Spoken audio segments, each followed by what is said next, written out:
it's great pleasure to stand with you. On USA Today, just out today, measles is the issue. FDA issues urgent vaccine assurance. Let me tell you, if you have to issue urgent assurance for a vaccine, a measles vaccine that's been on the market since 1964, you have a problem. Amen. You have a real problem. Paul Offit despairs, and he says in this, of all the studies that have been done, what more do people want? What studies do you need to reassure you? The answer, Dr. Offit, is one. Just one. The one that Congress demanded as a baseline for vaccine safety in 1986. And that is a comparison of the health outcomes in fully vaccinated versus unvaccinated children. The study the CDC have tacitly refused to do since that act was passed. Just one, Dr. Offit. Why is it difficult to offer us assurance on this? Let us go back to 1961 and the National Institutes of Health, where they discussed the introduction of mass measles immunization for the first time. And there, the assurances, the certainties were offered to the scientists, to the president, to the public, that it would be one vaccine for life. One vaccine would give immunity identical to that of natural measles, and you would be protected for life. That the vaccine wouldn't cause harm, it wouldn't cause neurological injury, it wouldn't cause death. That it wouldn't be transmissible from the vaccinated individual to the unvaccinated. That measles would be rapidly eradicated. Not only that it could be achieved in fact, but it would be done rapidly. Which of those assurances have held true? Which of those certainties have remained true? None. Absolutely none.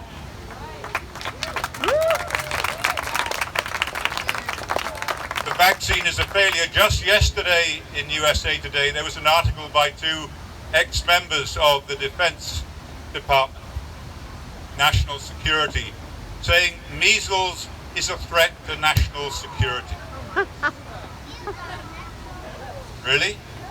Why was that article published? I'll tell you why it was published. It was published to cover up the fact that the real threat to national security is a US warship in the Gulf of Arabia that is in quarantine now because the sailors who've had multiple doses of the mumps vaccine have got mumps. And they've got mumps because the vaccine is a failure, a complete and utter failure. And that failure was concealed by fraud at Merck, for which they are now in federal court in Pennsylvania. That is the threat to national security.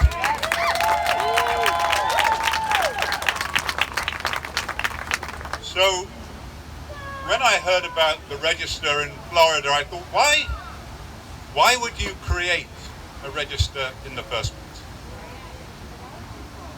Would you do it in order to conduct a comparison of the health outcomes in vaccinated versus unvaccinated? Would you do it in order to conduct the science that Congress has demanded forever? The answer is simply no, because they collect no other health information at all. So how can you make that determination?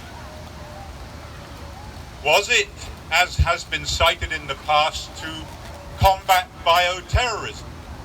Was it to have everybody logged in the basis that if there were a bioterrorism threat, then people could be identified? And the answer is no, because childhood vaccines or childhood diseases are not the basis of international bioterror. They're not going to use measles, mumps and rubella against the population. They're going to use weaponized anthrax or smallpox or Ebola. None of these have been proven to be any use whatsoever, despite billions of dollars in investment in bioterrorism. It's a bust. So it's not to protect people. Why would you do it illegally, as it has been done? Your children's health information has been collected by the Department of Health, I am told, in this state since 2002 without your permission. Why would you collect it illegal? And the answer is because you wouldn't get it otherwise. Because the very people you want to target are those who are cautious about vaccination and do not comply with the schedule, and that's the group they want. They wouldn't give it. Why do you do it? You do it in anticipation of future legislation that will mandate vaccines. Yep. That's it. You do it to target children for forced vaccinations, for school exclusion, for parental fines, for exclusion from medical practices, exclusion from public assembly, exclusion from health insurance coverage, imprisonment and child removal. That is why you do it. So be warned. Woohoo!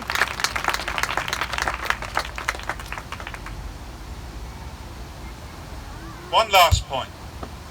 2015, there was an outbreak of measles at Disneyland that enabled Senator Pan to pass SB 277.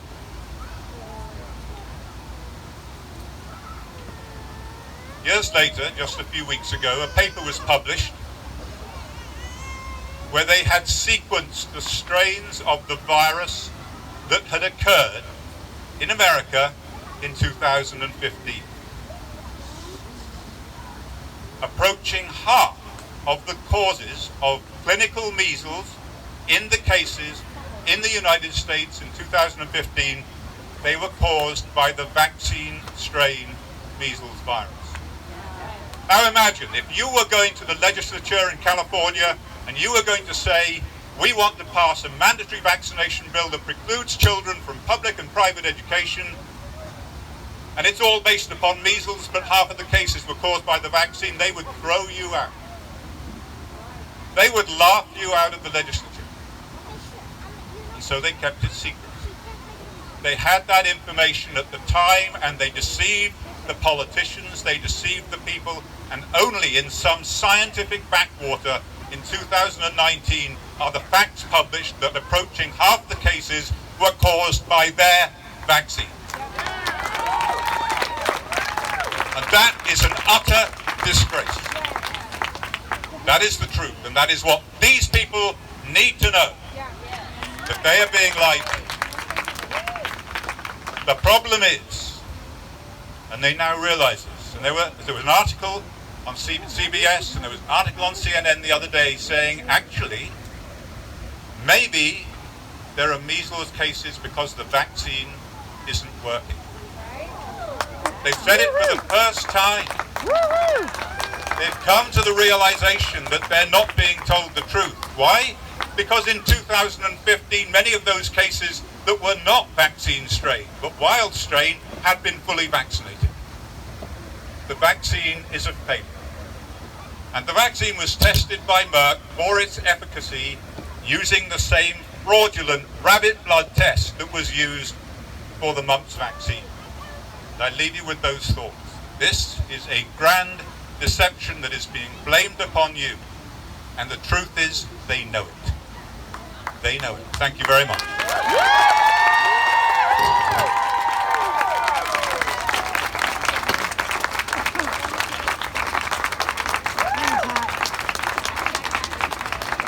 Test. That's awesome.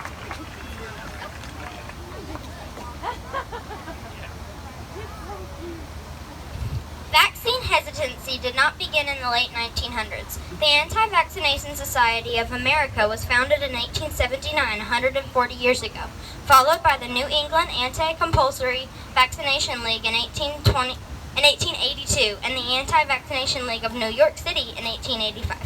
These groups used pamphlets, court battles, and vigorous fights on floors of state legislators in succeeding in repealing compulsory vaccination laws.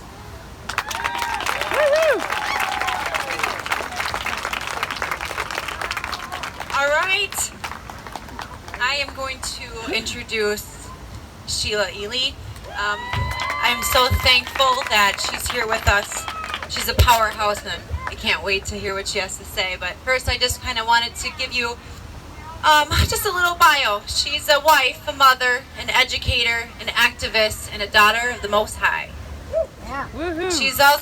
She's the mother of 4 children, 3 daughters, and her son Temple, who was diagnosed with severe autism disorder at 18 months.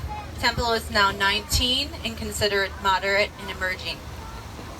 So Sheila and her girl twins, Temple and Lucinda, were featured on the documentary Facts. She has traveled extensively, advocating for medical freedom as a constitutionalist and an inspirational speaker. She continues to educate disenfranchised parents about their fundamental right to religious and philosophical exemptions, their ability to live sustainably off a limited budget, and the importance of nutritional foods and biomedical interventions for optimum health after a diagnosis of autism or other learning disabilities such as ADD or ADHD. So let's give a round of applause for Sheila. Woo!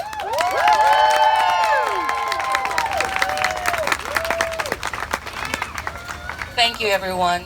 We've heard everything we need to know about the Constitution, about our freedoms. So I'm going to stand here and give you some hope. Have faith in God. Amen. What has happened in our country has happened because we took God out of the narrative. Amen. You can't say within the Constitution that we are created by the Most High, the Creator, who has given us the right to our freedoms, and now all of a sudden take it back. Amen. Our freedoms are not up for debate. They're not here to be tossed around like a gambling coin or chip.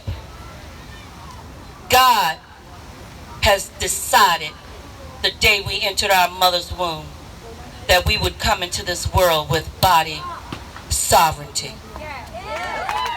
We would come into this world with a body that's created fearfully and wonderfully made.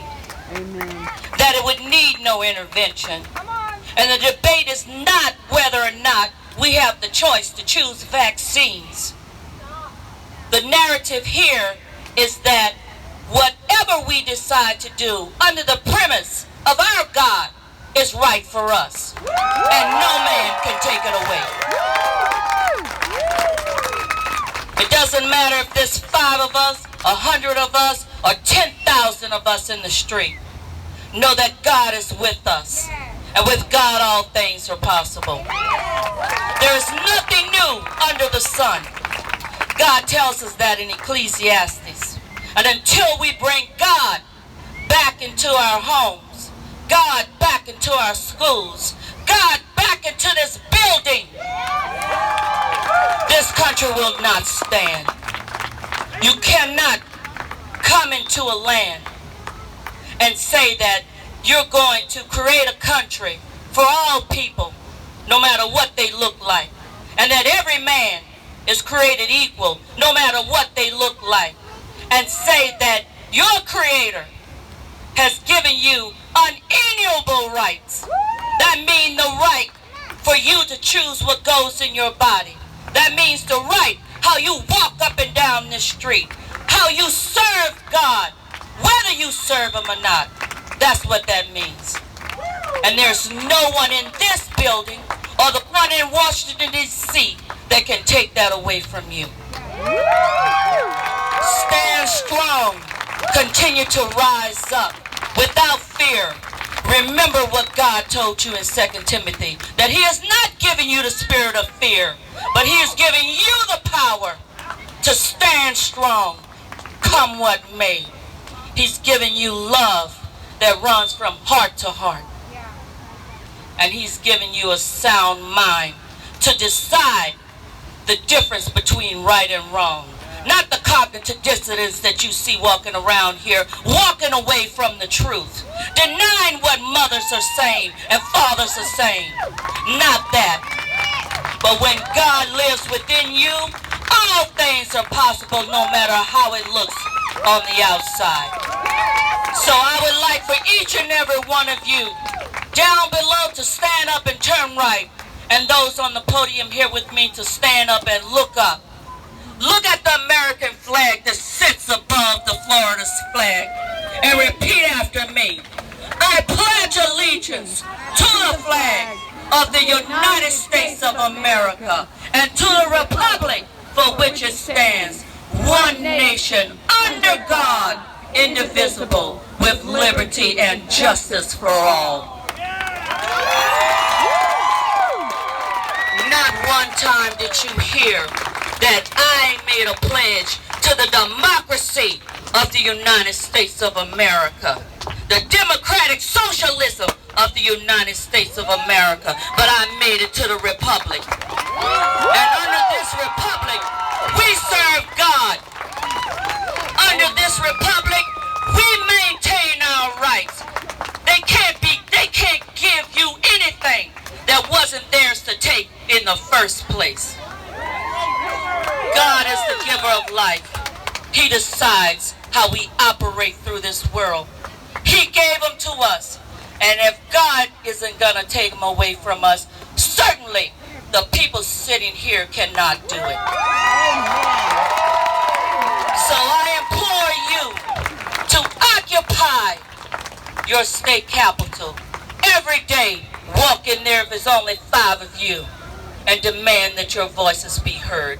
We are the people that they speak about in the Constitution, not those sitting up in here making laws to take away your rights, to track your children, to tell you whether or not you have the right to go to community events. And we don't even have to look at our religious leaders anymore. If they're not willing to rise up, Jesus walked away from the synagogue.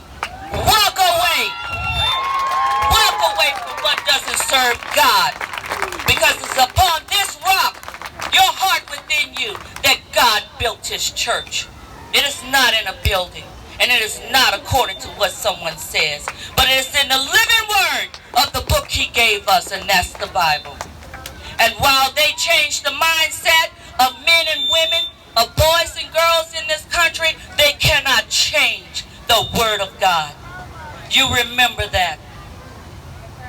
Under God we serve, with liberty and justice for all. Remember those words, because in this country there will be justice or else.